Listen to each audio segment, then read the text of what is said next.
They call Britain a millionaire nation. By the latest count, there are more than 3 million millionaires living in the United Kingdom. That is roughly 1 in every 22 adults you pass on the high street. On paper, we are richer than at almost any point in modern history.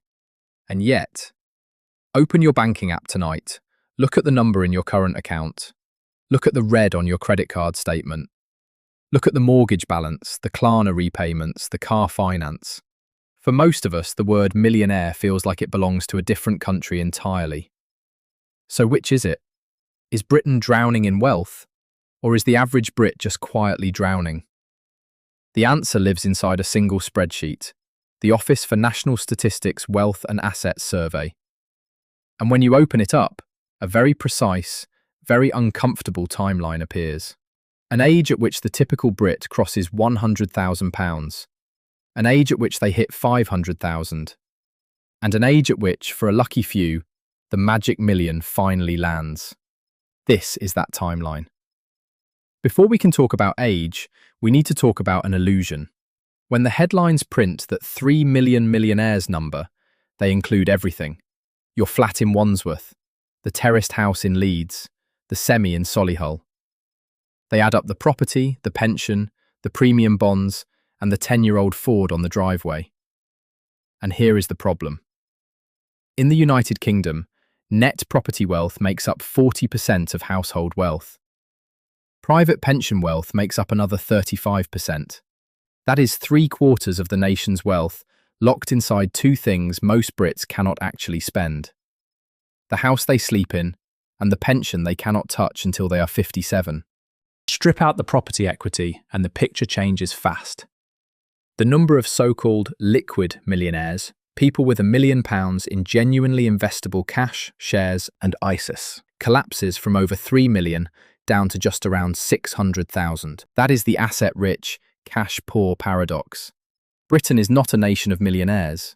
Britain is a nation of people sitting on top of millionaires' houses, quietly worrying about the electric bill. Stage 1. The hardest stage of all. If you are between 16 and 24 in Britain today, the ONS says the median household wealth for your age bracket is just £15,200. Not your first house deposit, not your pension. Everything you own minus everything you owe, £15,200. And this is where the first great myth of personal finance gets exposed. Going from zero to £100,000 is, mathematically, the single hardest climb of your entire financial life. Because in your 20s, you have no compounding engine yet. You have only your salary, and that salary is being eaten alive. By rent in a city you had to move to for the job, by student loan deductions kicking in at a repayment threshold of £27,295. Every pound you save in your 20s is a pound of willpower. There is no investment magic yet. No snowball, just discipline, in the rain, on the Northern Line, at 7 in the morning. That is why so few people clear £100,000 before the age of 30. Stage 2. The pressure cooker. Ages 30 to 44 is where British life tries to swallow you whole. This is peak debt. You have taken on a mortgage, probably somewhere between £200,000 and £350,000. You might still be paying down student finance, and if you have children, you are funding one of the most expensive childcare systems in the developed world. And yet, something quietly beautiful is happening underneath the chaos. Your auto-enrollment pension, switched on the day you first walked into an office, has been feeding itself for a decade. Your home, bought in a panic in 2019, has silently grown equity while you were busy surviving. Your workplace ISA, topped up even when it hurt, has been compounding in the background. And by the time the ONS data hits the 25 to 34 bracket, median household wealth has already climbed to £109,800. Read that again. The typical British household crosses the £100,000 line somewhere in its early 30s. Not at 25, not at 40, somewhere around the age of 33 or 34, when the pension, the property equity, and the savings quietly stack up past six figures. You will not feel like a millionaire's cousin that day. You will feel tired. But the maths will have quietly shifted in your favour. Stage 3. And this is where everything changes. Here is the secret nobody teaches you in school. The climb from £100,000 to £500,000 is faster in calendar years than the climb from £0 to £100,000. Why? Compound interest finally shows up for work. When your pension pot is worth £100,000, a 7% return in a single year adds £7,000. When that pot is worth £300,000, the same 7% now adds £21,000 in 12 months. Without you lifting a finger, your money has started hiring other money. Ages 45 to 59 are the peak earning decades. Promotions have stacked, the mortgage is shrinking, the kids are expensive but leaving, and crucially, you have had the pension running for 25 years. This is the bracket where median household wealth in the UK accelerates past 300,000 and pushes hard toward £500,000. For many households, £500,000 in total net worth arrives somewhere in the mid to late 50s, not through a windfall, through time. Stage 4. The summit.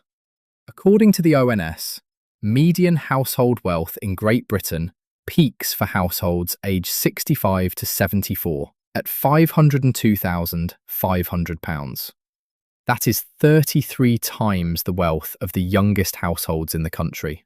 But notice something. The median peak is £500,000, not £1 million. So when does the average Brit actually hit £1 million in net worth? Here is the honest answer. Most do not.